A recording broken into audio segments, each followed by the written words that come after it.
Hello बच्चों, Hindi Gurukul channel आपका हार्दिक स्वागत करता है।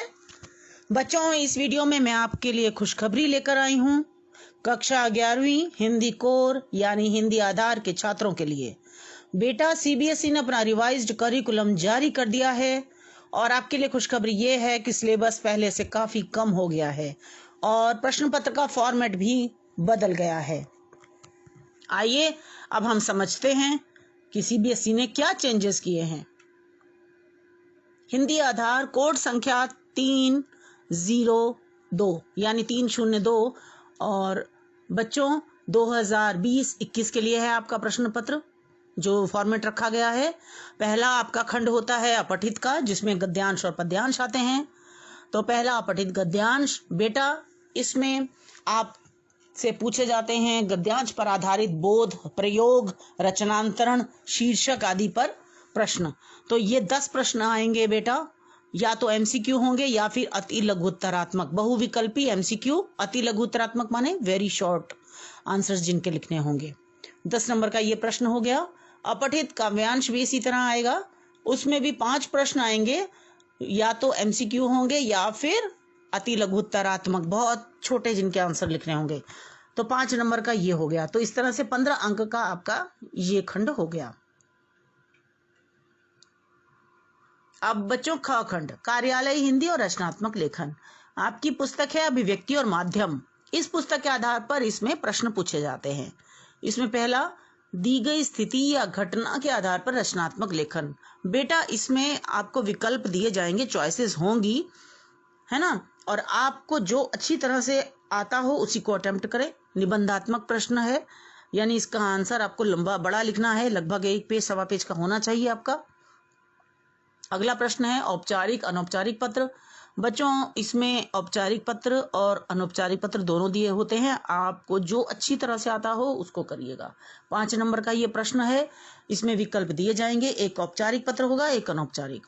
और बेटा इसका भी लगभग 1 सवा पेज में उत्तर होना चाहिए। अगला व्यावहारिक लेखन, जिसमें प्रतिवेदन है ना, प्रेस विज्ञप्ति, परिपत्र, कार्यसूची, कार्यवृत्त से संबंधित 2 लघु उत्तरीय प्रश्न। इसमें शॉर्ट आंसर लिखने होंगे आपको, 1 3 व 1 2 अंक का, है ना बच्चों। इसमें विकल्प दिए जाएंगे, तो 1 3 अंक का हो गया, 1 2 अंक का, तो 5 अंक के ये हो गए। अगला प्रश्न होगा शब्दकोश से संबंधित 5 बहुविकल्पी प्रश्न। बच्चों इसमें एमसीक्यूज आएंगे जो शब्दकोश से संबंधित होगा, ये 5 नंबर का होगा, 1 1 अंक का 1 प्रश्न। अगला प्रश्न जनसंचार माध्यम और पत्रकारिता के विविध आयामों पर इन पाठों में से संबंधित 2 लघु उत्तरीय प्रश्न, 1 3 व 1 2 अंक का। बेटा 1 तो 3 अंक का प्रश्न आएगा और 1 2 अंक का आएगा, और विकल्प दिए जाएंगे आपको, तो ये 5 अंक का हो गया। इस तरह से कुल ये जो पूरा खंड है कार्यालय हिंदी और रचनात्मक लेखन का, ये 25 अंक का है बेटा। अब लिटरेचर साहित्य खंड, आपकी पाठ्य पुस्तक है आरोह भाग 1, है ना, तो उसमें गद्य खंड भी है और काव्य खंड भी है। पहले हम काव्य खंड की बात करें। आपकी जो पाठ्य पुस्तक है मेन कोर्स बुक आरोह है, उससे 40 अंक का प्रश्न आएगा, मतलब अनुपूरक पुस्तक मिलाकर, और आरोह से 30 अंक का आएगा। आरोह से जो 30 अंक का आएगा बेटा, वो कैसे डिवाइडेड है वो देख लेते हैं। काव्य भाग है 15 अंक का। इसमें पहला प्रश्न होगा किसी एक काव्यांश पर अर्थ ग्रहण से संबंधित 3 प्रश्न। बच्चों जिसमें आपसे भाव सौंदर्य पूछा जाता है, तो 2 अंक के 3 प्रश्न होंगे, विकल्प दिए जाएंगे, ये 6 अंक का होगा। फिर एक काव्यांश के सौंदर्य बोध पर 2 लघु उत्तरीय प्रश्न। तो बच्चों ये भी आपको प्रश्न 2 पूछे जाएंगे और 2 2 अंक के होंगे। इस तरह से 4 अंक का ये हो गया, तो विकल्प इसमें भी होंगे। बच्चों ऐसा होता है, आपको पता है कि 2 दिए जाते हैं, उसमें से 1 करना होता है, लगभग इस तरह का ही आता है। अगला प्रश्न है कविताओं की विषय वस्तु पर आधारित 2 लघु उत्तरीय, 1 3 और 1 2 अंक का। इसमें भी विकल्प दिए जाएंगे, आपको चॉइस दी जाएगी। इसमें 3 अंक का 1 और 1 2 अंक का, इस तरह से 5 अंक का ये भी हो गया। तो बच्चों 6 4 10 और 5 15 अंक का इसमें काव्य खंड हो गया। इसी तरह से 15 का गद्य खंड भी होगा। ये देखिए बच्चों, गद्य भाग भी 15 अंक का। और जिस तरह से आपसे उसमें पूछा गया है, अब इसमें थोड़ा सा बदलाव है। देखिए, गद्यांश पर आधारित अर्थ ग्रहण से संबंधित 3 प्रश्न, जो आपको गद्यांश दिया जाता है, पठित गद्यांश, और आप उसमें प्रश्नों के उत्तर छांटते हैं और उसको थोड़ा अपनी भाषा में करके उसको लिखते हैं। तो 2-2 अंक के 3 प्रश्न दिए जाएंगे, यानी 6 अंक के।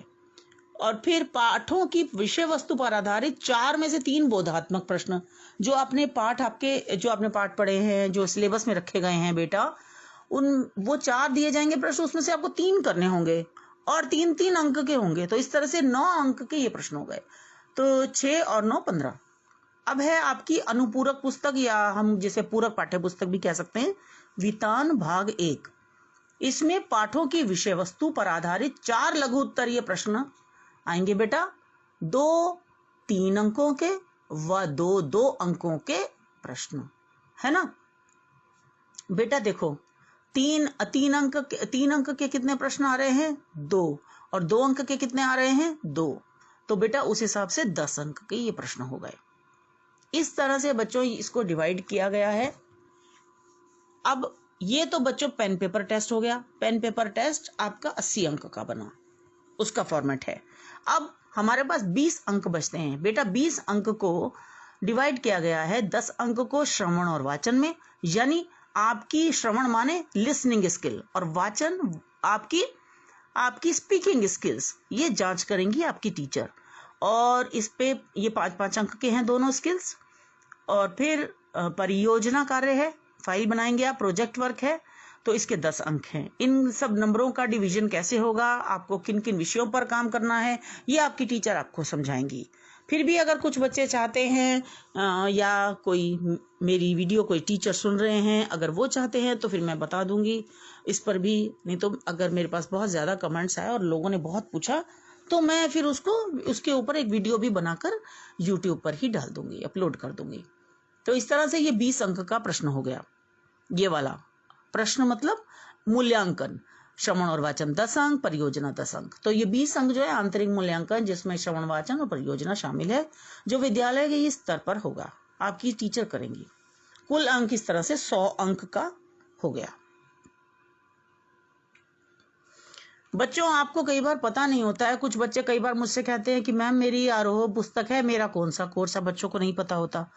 तो बेटा इसलिए मैंने यहाँ पे आपकी जो पुस्तकें हैं उनके नाम दे दिए हैं, ताकि आपको ये बताऊं मैं कि आरोह भाग 1 NCERT अगर आप पढ़ रहे हैं, वितान भाग 1 NCERT अगर आप ये 2 किताबें पढ़ रहे हैं, तो आपका आधार कोर्स आप पढ़ रहे हैं, हिंदी आधार, या हम उसे हिंदी केंद्रिक भी बोलते हैं, है ना। ये आप पढ़ रहे हैं कोर्स बेटा, इसका ध्यान रखें।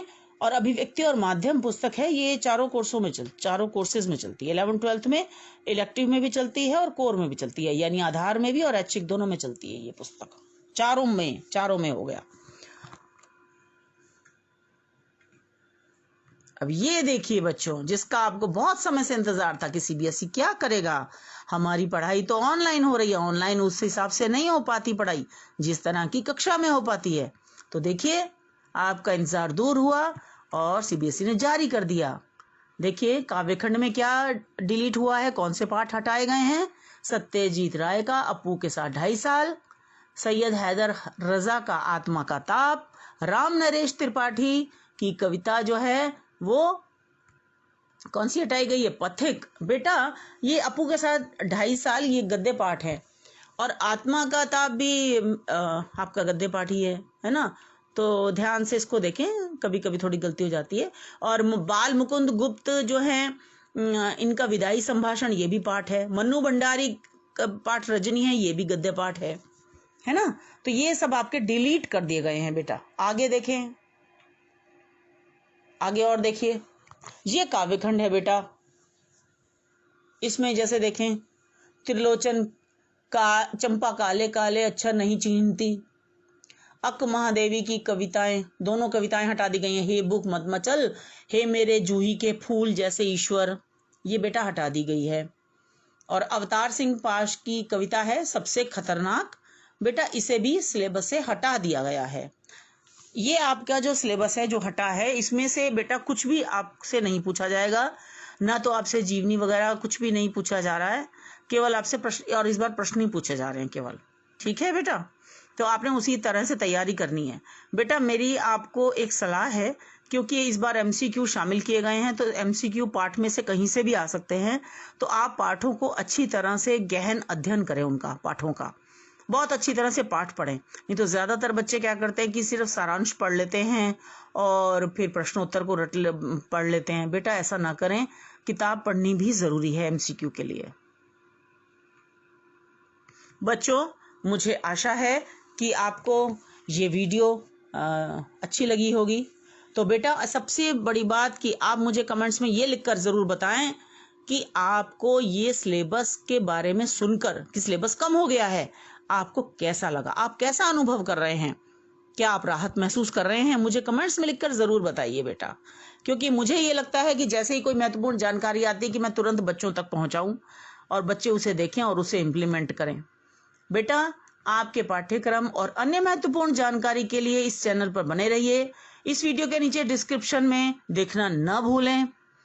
बच्चों इस वीडियो को लाइक करें, दोस्तों के साथ शेयर करें, और अगर अभी तक सब्सक्राइब नहीं किया है यह चैनल तो ज़रूर सब्सक्राइब करें, और नोटिफिकेशन के लिए बेल आइकन को क्लिक करना बिल्कुल ना भूलें।